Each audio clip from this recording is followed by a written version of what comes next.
नमस्कार, D live news की खास पेशकश पूजा मिस्ट्री में आपका बहुत बहुत स्वागत है। जी हां, देश में एक ऐसी शर्मसार घटना हुई है जिसने न केवल पूरी की पूरी पत्रकारिता जगत को यहां पर सोचने पर मजबूर कर दिया है, बल्कि देश में एक बार फिर महिला सुरक्षा को लेकर बहुत ठोस कानून की मांग भी उठने लगी है। ऐसे में क्या वाकई में आज देश इस मुहाने पर खड़ा है कि पत्रकारों को भी प्रोटेक्शन एक्ट की जरूरत यहां पर महसूस आन पड़ी है, और क्या वाकई में तमाम राज्य सरकारों को भी इस दिशा में ठोस कदम उठाने होंगे? इन्हीं तमाम मसलों पर बात करेंगे और बात करेंगे फरीदाबाद में इंदौर की कलमकार, इंदौर की पत्रकार पूजा तिवारी की संदिग्ध मौत की। इस पूरे खास मसले पर हमारे साथ बातचीत करने के लिए खास मेहमान के तौर पर मौजूद रहेंगी इंदौर शहर की जानी मानी पत्रकार नाज पटेल। नाजी, आपका बहुत बहुत स्वागत है। साथ ही साथ पत्रकारिता की नजर चौथा स्तंभ क्या राय रखता है, क्या विश्लेषण रखता है, इस पर बात करेंगे डी लाइव न्यूज के कोऑर्डिनेटर पीयूष पारे के साथ। सबसे पहले बात करते हैं, आखिर पूजा तिवारी, ये पूरी कहानी जब देश के सामने आई तो फरीदाबाद में किस तरह से उसके एक स्टिंग ऑपरेशन के साइड इफेक्ट्स उसे न केवल झेलने पड़े, बल्कि पुलिस की प्रताड़ना का शिकार भी पूजा यहां पर हुई। पूजा की बहुत करीबी मित्र रही हैं नाज। सीधे उनसे सवाल करते हैं। नाज, आप क्या बताना चाहेंगी दर्शकों को, आज इस मुहाने पर क्या पत्रकारिता आकर खड़ी हो गई है जब महिला पत्रकारों को यहां पर ठोस सुरक्षा के लिए आवाज उठानी पड़ेगी, बुलंद आवाज उठानी पड़ेगी? महेंद्र, सबसे पहले तो आपका बहुत बहुत धन्यवाद कि आपने आज इस ज्वलंत मुद्दे को यहाँ पर उठाया है। महिला पत्रकार की जो मौत हुई है उससे वाकई में जो पत्रकार जगत है काफ़ी संदिग्ध है कि आखिर इतनी जो ब्रिलियंट पत्रकार है उसको इतना खतरनाक कदम क्यों उठाना पड़ा कि उससे आत्महत्या, या हम कह सकते हैं कि उसका मौत को लेकर अब जो संदिग्ध बातें सामने आ रही है, इस तरह का कदम उठाना पड़ा। महेंद्र जी, आपको ये मैं बताना चाहूँगी कि पूजा तिवारी मेरी बहुत ही अच्छी दोस्त रही है। हम लोगों ने कई अखबारों में साथ में काम भी किया है। मेरी मित्र कम, वो छोटी बहन की तरह ही थी वो मेरी, और काफ़ी बातें मुझसे शेयर करती थी, और शुरू से ही वो काफ़ी बोल्ड नेचर की रही है, काफ़ी निर्भीक पत्रकार रही है। वो इंदौर में भी उसने काफ़ी निर्भीक ऐसे ठोस मुद्दे यहाँ पर भी उठाए थे, और लगातार वो आगे बढ़ने की चाहती, तभी वो इंदौर से निकलकर बड़े शहर की तरफ उसने रुख किया था, ताकि वो और बेहतर से बेहतर पत्रकारिता की जगत में अपना नाम, अपना मुकाम बन सके। लेकिन उसकी जो ख्वाहिश थी वो अधूरी रह गई। बिल्कुल, वाकई में यहाँ पर एक ऐसी संघर्षशील पत्रकार, या कहा जाए एक ऐसा मादा रखने वाली पत्रकार को यहाँ पर हमने खोया है जिसके लिए अल्फाज कम पड़ जाएं, शब्द कम पड़ जाएं। क्योंकि वाकई में एक पत्रकार के जीवन में संघर्ष के इतने ज़्यादा उतार चढ़ाव आते हैं, या कहा जाए इतने अवरोध आते हैं कि वो अपनी ज़िंदगी की आपाधापी में और पत्रकारिता, या कहा जाए खबरों की इस भीड़ में खुद को तन्हा सा पाता है। और ऐसे में जब उसका संस्थान ही उसके साथ ना खड़ा हो तो कई तरह के सवाल उठना भी यहां पर लाजमी है। बहरहाल, देश में इस बड़ी घटना ने एक बार फिर जर्नलिस्ट प्रोटेक्शन एक्ट की आवाज को सामने लाकर खड़ा कर दिया है। जी हां, पत्रकारों को लेकर सुरक्षा का एक ठोस कानून बने, उसका मसौदा तैयार हो, और बाकायदा राज्य सरकारें इस दिशा में जरूरी कदम भी उठाएं। अब ऐसी आवाजें देश भर से सामने आने लगी हैं, क्योंकि लगातार ये घटनाएं सिलसिलेवार तरीके से सामने आ रही हैं। अगर हम उत्तर प्रदेश की एक घटना की बात करें तो वहां पर भी तमाम दबंगों ने, राजनेताओं ने एक पत्रकार पर जो है हमला किया था, उसे जिंदा जलाने की कोशिशें भी की गई थी। बहरहाल, आगे बढ़ते हैं। पीयूष, क्या मानते हैं, अगर इंदौर की बात करें तो इंदौर पत्रकारिता की जननी, पत्रकारिता का गढ़ कहा जाता है।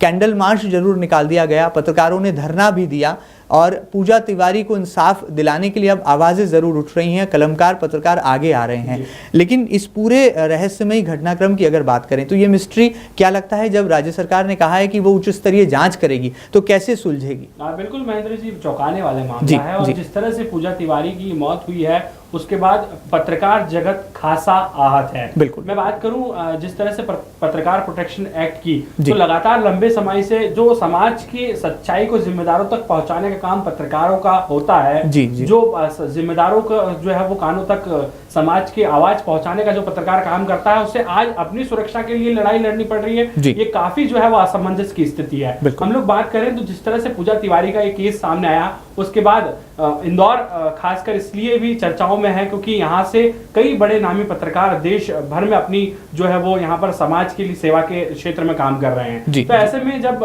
पूजा तिवारी का ये पूरा केस सामने आता है तो पत्रकार समाज का आहत होना लाजमी है। श्रद्धांजलि जहाँ तक है पूजा तिवारी को दी गई है, पत्रकारों में खासा रोष जरूर है। लगातार जो जिम्मेदार मंत्री हैं, सरकार के जो नुमाइंदे हैं उनसे भी लगातार जो है पत्रकार जगत के जो बड़े लोग हैं वो लोग भी सीधे संपर्क में हैं। लेकिन ये पूरा मामला है, आखिर कब तक पत्रकार प्रोटेक्शन की, अपने हक की लड़ाई और सुरक्षा की लड़ाई लड़ता रहेगा, ये सवाल काफी लंबे समय से उठ रहा है और सरकार को इस और ठोस कदम उठाने की जरूरत है। और जो मीडिया जगत है वो भी यही उम्मीद लगाए बैठा है कि आने वाले दिनों में सरकार शायद इस मामले में ठोस कदम उठाए और पत्रकारों की सुरक्षा के लिए जल्द से जल्द कड़ा कानून यहाँ पर लागू किया जाए। जी महेंद्र, बिल्कुल ठीक बात है। आज पत्रकारिता के पेशे में जितने भी लोग कार्यरत हैं उनके सामने बहुत सारी चुनौतियां हैं और कहा जाए बहुत सारे अवरोध हैं, बहुत सारी मुश्किलें हैं। उन तमाम मुश्किलों को पार करने के बाद वो एक स्टोरी फाइल कर पाता है जिसे या तो टेलीविजन स्क्रीन पर जगह मिलेगी या वेब पोर्टल पर यानी कि आपके लैपटॉप या डेस्कटॉप पर जगह मिलेगी या अखबारी भाषा में कहें तो उसे समाचार पत्र में स्थान मिल सकेगा। लेकिन यहाँ पर सबसे बड़ी विडंबना की बात यह है कि उस पत्रकार के लिए ना तो सरकार कोई बड़ी योजनाएं यहाँ पर लाती है और ना ही पत्रकारों की सुरक्षा के लिए पुलिस प्रशासन तो दूर, सरकारें भी यहाँ पर कोई ठोस कानून की यहाँ पर तब पैरवी करती दिखाई नहीं देती। बहरहाल आगे बढ़ते हैं। न केवल पुरुष पत्रकारों की बात है, न केवल महिला पत्रकारों की बात है, बल्कि उन सच्चे पत्रकारों के हक में वाकई में एक ठोस कानून आए, ऐसी आवाजें अब देश से आने लगी हैं। नाज पटेल लगातार हमारे साथ बनी हुई हैं, इंदौर की जानी मानी पत्रकार हैं, वरिष्ठ पत्रकार हैं और खासतौर पर इंदौर प्रेस क्लब में भी कार्यकारिणी सदस्य हैं। नाज जी, आप क्या कहना चाहेंगी, एक महिला पत्रकार को अपनी जिंदगी में किस तरह की चुनौतियां आती हैं और खासतौर पर वो पत्रकार जो कि क्षेत्र में हैं, जो फील्ड में रिपोर्टिंग करती हैं, उनको कैसे दो चार होना पड़ता है तमाम तरह की दिक्कतों से? महेंद्र, बात चाहे हम मेल पत्रकार की या पुरुष पत्रकार की करें या महिला पत्रकार की करें तो चुनौतियों का सामना करना ही पड़ता है। बल्कि मुझे लगता है कि पुरुष पत्रकार के से ज्यादा महिला पत्रकार को चुनौती का सामना करना पड़ता है। आप किसी खतरनाक रिपोर्टिंग कर रहे हो या अपराध में रिपोर्टिंग कर रहे हो तो सबसे ज्यादा, जैसे आपने और पीयूष जी ने कहा, सुरक्षा का मुद्दा अहम है, क्योंकि संस्थान कभी भी सुरक्षा नहीं देती है। हमें नेम देती है, हमें फेम देती है, लेकिन मुझे नहीं लगा आज तक कि हमें कभी सुरक्षा भी प्रदान की गई है। आखिर क्यों नहीं देती? हम संस्थान के लिए 17 घंटे 18 घंटे हम काम करते हैं, अपनी जान जोखिम में डालते हैं, हमारा परिवार हमारे साथ में रहता है, लेकिन सुरक्षा की बात होती है तो संस्थान पीछे हो जाता है। इंदौर में हालिया दिनों में पत्रकारों के ऊपर कई हमले हुए, प्रदेश में हमले हुए, साथ ही हमने देखा कि व्यापम घोटाले में भी जब एक निजी संस्थान के पत्रकार की मौत हो गई, जब काफी हल्ला हुआ तो बात आगे बढ़ी। आखिर क्यों सरकार इस मामले में ठोस कदम नहीं उठाती? क्यों आखिर सरकार को जगाना पड़ता है जब कोई मुद्दा आता है सामने? हम पूजा की हम बात कर रहे हैं, अब मुद्दा आया है तब भी सरकार खामोश है। जो सरकार के जो वरिष्ठ नेता हैं वो भी खामोश है। अब जरूरत है महिला पत्रकारों की सुरक्षा के लिए कोई ऐसे ठोस कदम उठाए जाए संस्थान की ओर से, सरकार की ओर से, ताकि सुरक्षित रहकर महिला पत्रकार अपना काम कर सके। बिल्कुल ठीक बात है। नाजी, एक सवाल और मेरे जहन में है, चूंकि पूजा तिवारी का ये पूरा केस सामने आया है, प्रकरण सामने आया है, एक डॉक्टर दंपति और एक अन्य डॉक्टर के खिलाफ आत्महत्या के लिए उकसाने का केस भी जो है दर्ज कर लिया है पुलिस ने। इन सब हालातों के बीच में अगर पूजा के व्यवहारिक बातों पर हम थोड़ा सा गौर करें या आपकी मित्रता पर गौर करें तो क्या इस दरमियान आपकी कोई चर्चा हुई? और जैसा कि खुद पूजा ने अपनी फेसबुक वॉल पर भी इस पूरी कहानी को लेकर जो सच्चाई है उसको उसने लिखा था, सोशल मीडिया के जरिए उसने अपनी आवाज़ को जो है जनमानस तक पहुँचाने की कोशिशें की थी। ऐसे में क्या लगता है, क्या वाकई में निर्भीक पत्रकार थी पूजा तिवारी, जो कि आज एक आदर्श प्रस्तुत करेगी आने वाले समय में? महन जी बिल्कुल निर्भीक पत्रकार थी। शायद उसी बात की आज उसको सजा मिली है क्योंकि उसने इतने बड़े स्कैंडल को उजागर किया था। अगर वो इस चीज को उजागर नहीं करती और मामले को रफा दफा कर देती तो शायद वो सच्चाई सामने ही नहीं आती कि हरियाणा जैसी जगह पर किस तरह का इतना बड़ा स्कैंडल हो रहा है, गर्भपात जैसी चीजें सामने आ रही है। क्योंकि पूजा ने उसको पूरी ईमानदारी से करा था। जैसे मैंने आपको बताया कि इंदौर में रह के भी उसने काफी निर्भीक होकर पत्रकारिता की थी। हरियाणा में इस मुद्दों के अलावा भी उसने कई मुद्दे उठाए थे। ये मुद्दा जब सामने आया तो काफी हल्ला मचा। हालांकि वो इस बात को लेकर बाद में बहुत परेशान हो गई थी और सबसे अहम बात यहाँ पर थी कि पुलिस द्वारा जो उसको प्रताड़ित किया जा रहा था उससे वो बहुत ज्यादा परेशान हो चुकी थी। लगातार वो सभी से संपर्क में थी, लेकिन हमें दुर्भाग्य ही कहेंगे कि उसकी मदद के लिए तब कोई भी सामने नहीं आया। बिल्कुल बिल्कुल। क्या इस दरमियान आपकी कोई चर्चा हुई थी, क्या कोई बातचीत हुई थी, उसकी पीड़ा को आपने जो है महसूस किया था आपने इस दरमियान? जी बेशक, मेरी उससे जिस तरह से सोशल साइट पर उसने पूरा आर्टिकल लिखा था, अपनी व्यथा उसने की थी, तब उससे मेरी थोड़ी सी बात हुई थी, तब वो काफ़ी परेशान थी, उसे मैंने समझाया भी था। मैंने कहा आप हिम्मत रखो, आज नहीं तो कल अच्छा होगा, क्योंकि आप सच्ची हो, आप ईमानदार हो, आपको जरूर इंसाफ मिलेगा।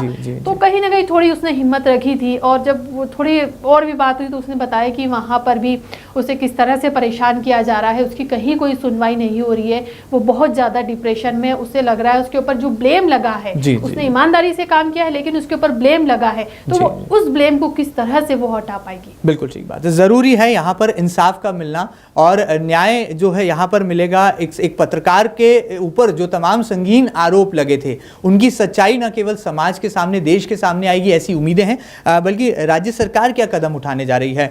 थोड़ा सा पत्रकारिता की नज़र से अगर इस पूरे मामले की नब्ज को टटोलें तो पीयूष, आप क्या मानते हैं? हरियाणा सरकार ने ज़रूर, मुख्यमंत्री ने ज़रूर यहाँ पर उच्च स्तरीय जांच के आदेश दे दिए हैं, ऐसे में क्या लगता है, क्या पुलिस की भूमिका पर भी सवालिया निशान लगते हैं? और वो डॉक्टर दंपति जिनसे पूजा लगातार अपनी स्टिंग ऑपरेशन के बाद संपर्क में थी, और वो डॉक्टर जिसका वो खुलासा करने वाली थी, क्या ये तमाम लोग दोषी हैं? और जांच किन किन बिंदुओं के आधार पर आखिर तय की जाए? बिल्कुल महेंद्र जी, बात वाकई में चौंकाने वाली है। जिस तरह से हम लोग बात करें तो सरकार, जो हरियाणा सरकार है, उन्होंने पत्रकारों की बात को लेकर, मांग को लेकर यहाँ पर जो है वो ये आश्वासन जरूर दिया है कि जो भी दोषी होगा या इस पूरे मामले की जो है वो यहाँ पर निष्पक्ष जांच होगी, जो भी दोषी होगा उसे कड़ी सजा मिलेगी। लेकिन सवाल सबसे बड़ा यह उठ रहा है महेंद्र जी की ये नौबत आखिर आती क्यों है? आखिर क्यों चौथे स्तंभ को बार बार इस तरह से प्रताड़ित किया जाता है? क्यों पुलिस जो है वो, जब समाज सेवा की बात आती है तो पुलिस भी अपनी जगह समाज सेवा कर रही है और पत्रकार अपनी तरीके से समाज की सेवा कर रहा है, तो ऐसे में आखिर क्यों पुलिस जो है वो पत्रकार के काम में दखल देती है और सरकार इस मामले में आखिर ठोस कदम क्यों नहीं उठाती है? हालांकि अब ये चर्चा पूरे देश भर में उठने लगी है। पत्रकारिता जगत का ये एक बड़ा मामला है। जिस तरह से हम लोग बात करें, कई ऐसे केसेस सामने आए हैं जिसमें पत्रकारों को कई बार जो है अपनी जान जोखिम में डालकर जो है वो काम करना पड़ता है। हम लोग बात करें तो खोजी पत्रकारिता का स्तर पहले से काफी जो है वो अलग हुआ है। हम लोग बात करें महेंद्र जी, जिस तरह से हम लोग जान जोखिम में डालकर अलग अलग तरीके से जो समाज के पीछे, जो पर्दे के पीछे जो काले कारनामे हैं, उसे उजागर जब करने जाते हैं तो कई परेशानियों का सामना करना पड़ता है, जिसमें पुलिस जैसे जो है वो, जो समाज सेवा के लिए एक बड़ा नाम यहाँ पर पूरे देश में है, उनका भी यहाँ पर अड़ंगा डालना कहीं न कहीं कई सवालों को जन्म देता है। तो ऐसे में सरकार को यहाँ तक भी, अगर सरकार इस मामले में ठोस कदम उठाए और यहाँ तक कि पत्रकारों की मांग है, मीडिया जगत की मांग है कि इस पूरे मामले की जांच सीबीआई से कराई जाए, ताकि जो दूध का दूध है, पानी का पानी, वो सामने आ पाए और आने वाले दिनों में पूजा जैसे और भी कई पत्रकार हैं जो वाकई में समाज का सच्चाई का जो आईना पेश कर रहे हैं, उनको किसी भी तरह का परेशानी यहाँ पर सामना, उन परेशानियों का सामना न करना पड़े। जी बिल्कुल ठीक बात है। बहुत बहुत शुक्रिया पीयूष अपने इस वर्डिक्ट के लिए। बहरहाल यहाँ पर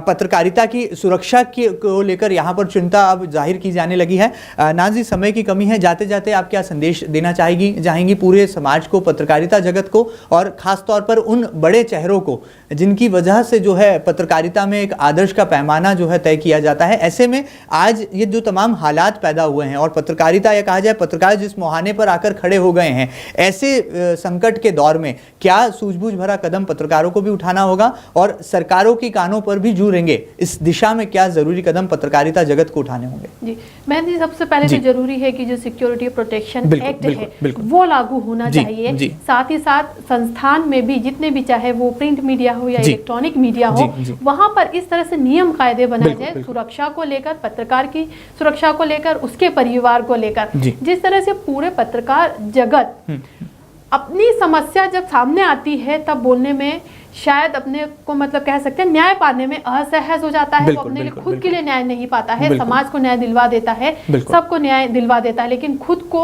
न्याय पाने में वो काफी असमर्थ महसूस करता है। सभी जिम्मेदारों से, सरकार से यही मैं अपील करूंगी कि वो कुछ इस तरह से ठोस कदम उठाएं ताकि महिला पत्रकार हो या पुरुष पत्रकार हो निर्भीक तरीके से अपना काम समाज में कर सके और समाज को एक अच्छी दिशा में ले जा सके। बिल्कुल ठीक बात है। ज़्यादा कुछ कहने की अब यहाँ पर आवश्यकता नहीं रह गई है, क्योंकि पूजा तिवारी ने जो भी कदम उठाया, ये कहा जाए जिन हालातों में उसकी मौत हुई है, उसने वाकई में हिलाकर रख दिया है पूरे के पूरे पत्रकारिता जगत को, सोचने पर मजबूर कर दिया है तमाम बड़े पत्रकारों को, लेखकों को, साहित्यकारों को। अब यहाँ पर ज़रूरी है कि सरकार भी अपने एहतियातन कदम उठाए, जर्नलिस्ट प्रोटेक्शन एक्ट को न केवल लागू करें बल्कि वाकई में समाज में सच्चाई के साथ अपना काम करने वाले, अपनी पत्रकारिता के पेशे को ईमानदारी से उसका कर्तव्य का निर्वहन करने वाले तमाम पत्रकारों को यहाँ पर सुरक्षा की दृष्टि से जो है जरूरी यहाँ पर सुविधाएं उपलब्ध कराएं। बहरहाल उम्मीद है कि पूजा को न केवल श्रद्धा सुमन हम यहाँ पर देंगे